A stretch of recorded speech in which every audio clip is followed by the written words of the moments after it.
السلام علیکم ورحمت الله وبرکاته. د نړۍ بعض انسانان د غفلت په خوب ویده د الله تعالی د رضا په اړه هیڅ فکر نه لري، او بعض انسانانو د ځان څخه الله تعالی راضي کړی دی، او بعض انسانان په دې کوشش او هڅه کې دي چې څنګه موږ د ځان څخه الله تعالی راضي کړو. په قرآن او حدیث کې ډېر داسې کارونه ذکر شوي دي چې په هغې باندې مونږ کولی شو چې د ځان څخه الله تعالی راضي کړو.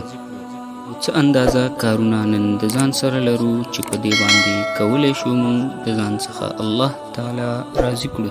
لومړی د مسواک استعمالول،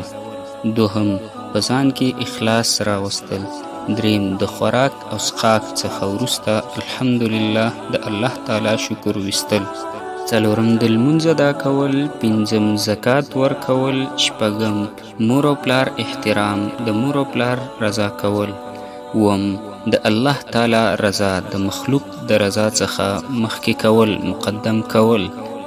اتم د قرآن او سنت علم زده کول، نهم روژه نیول، لسم د الله تعالی څخه دعاګانې غوښتل، ولسم نیکې خبرې کول، دولسم د الله تعالی ذکر کول.